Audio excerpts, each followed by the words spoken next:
उत्पत्ति अध्याय 45 यूसुफ का स्वयं को प्रकट करना। तब यूसुफ उन सब के सामने जो उसके आसपास खड़े थे अपने को और रोक न सका और पुकार के कहा, मेरे आसपास के सब लोगों को बाहर कर दो। भाइयों के सामने अपने को प्रकट करने के समय यूसुफ के संग कोई न रहा। तब वह चिल्ला चिल्ला कर रोने लगा और मिस्रियों ने सुना और फिरौन के घर के लोगों को भी इसका समाचार मिला। तब यूसुफ अपने भाइयों से कहने लगा, मैं यूसुफ हूँ, क्या मेरा पिता अब तक जीवित है? इसका उत्तर उसके भाई न दे सके, क्योंकि वे उसके सामने घबरा गए थे। और यूसुफ ने अपने भाइयों से कहा, मेरे निकट आओ। यह सुनकर वह निकट आए। फिर उसने कहा, मैं तुम्हारा भाई यूसुफ हूँ, जिसको तुमने मिस्र आने वालों के हाथ बेच दिया था। अब तुम लोग मत पछताओ और तुमने जो मुझे यहाँ बेच डाला इससे उदास मत हो, क्योंकि परमेश्वर ने तुम्हारे प्राणों को बचाने के लिए मुझे तुम्हारे आगे भेज दिया है।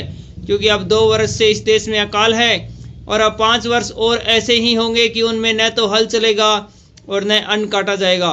इसलिए परमेश्वर ने मुझे तुम्हारे आगे इसलिए भेजा कि तुम पृथ्वी पर जीवित रहो और तुम्हारे प्राणों के बचने से तुम्हारा वंश बढ़े।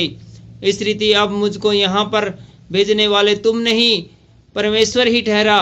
और उसी ने मुझे फिरौन का पिता आसा और उसके सारे घर का स्वामी और सारे मिस्र देश का प्रभु ठहरा दिया है। अतः शीघ्र मेरे पिता के पास जाकर कहो, तेरा पुत्र यूसुफ यह कहता है कि परमेश्वर ने मुझे सारे मिस्र का स्वामी ठहराया है। इसलिए तू मेरे पास बिना विलंब किए चला आ।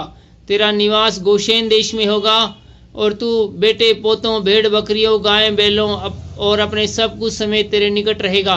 और अकाल के जो 5 वर्ष होंगे उसमें मैं यहीं तेरा पालन पोषण करूँगा। ऐसा ना हो कि तू और तेरा घराना वरन जितने तेरे हैं वे सब भूखे मरें। और तुम अपनी आँखों से देखते हो और मेरा भाई बिन्यामीन भी अपनी आँखों से देखता है कि जो बातें हमसे कर रहा है वह यूसुफ है। तुम मेरे सब वैभव का जो मिस्र में है और जो कुछ तुमने देखा है उस सब का मेरे पिता से वर्णन करना और तुरंत मेरे पिता को यहाँ ले आना। तब वह अपने भाई बिन्यामीन के गले से लिपट कर रोया और बिन्यामीन भी उसके गले से लिपट कर रोया। वह अपने सब भाइयों को भी चूम कर रोया और इसके पश्चात उसके भाई उससे बातें करने लगे। इस बात का समाचार कि यूसुफ के भाई आए हैं फिरौन के भवन तक पहुंच गया और इससे फिरौन और उसके कर्मचारी प्रसन्न हुए। इसलिए फिरौन ने यूसुफ से कहा, अपने भाइयों से कह कि एक काम करो, अपने पशुओं को लाद कर कनान देश में चले आओ और अपने पिता और अपने अपने घर के लोगों को मेरे पास लाओ। और मिस्र में जो कुछ अच्छे से अच्छा है वह तुम्हें दूंगा और तुम्हें देश के उत्तम से उत्तम पदार्थ खाने को मिलेंगे। और तुझे आज्ञा मिली है, तुम एक काम करो कि मिस्र देश से अपने बाल बच्चों और स्त्रियों के लिए गाड़ियां ले जाओ और अपने पिता को ले आओ और अपनी सामग्री का मोह न करना, क्योंकि इस सारे मिस्र देश में जो कुछ अच्छे से अच्छा है वह तुम्हारा है। इजराइल के पुत्रों ने वैसा ही किया और यूसुफ ने फिरौन की आज्ञा के अनुसार उन्हें गाड़ियां दी और मार्ग के लिए भोजन सामग्री भी दी। उसमें से एक एक जन को उसने एक एक जोड़ा वस्त्र भी दिया और बिन्यामीन को 300 रुपये के टुकड़े और 5 जोड़े वस्त्र दिए। अपने पिता के पास उसने जो भेजा वह यह है, अर्थात मिस्र की अच्छी वस्तुओं से लदे हुए 10 गधे और अन्न और रोटी और उसके पिता के मार्ग के लिए भोजन वस्तु से लदी हुई 10 गधियाँ।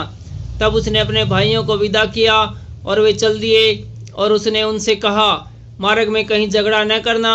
मिस्र से चलकर वे कनान देश में अपने पिता याकूब के पास पहुँचे और उससे यह कहा, यूसुफ अब तक जीवित है और सारे मिस्र देश पर प्रभुता वही करता है।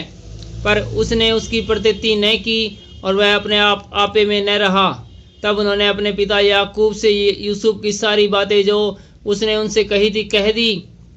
जब उसने उन गाड़ियों को देखा जो यूसुफ ने उनके ले आने के लिए भेजी थी, तब उसका चित्त शीतल हो गया और इजराइल ने कहा, बस मेरा पुत्र यूसुफ अब तक जीवित है, मैं अपनी मृत्यु से पहले जाकर उसको देखूंगा। Thank you.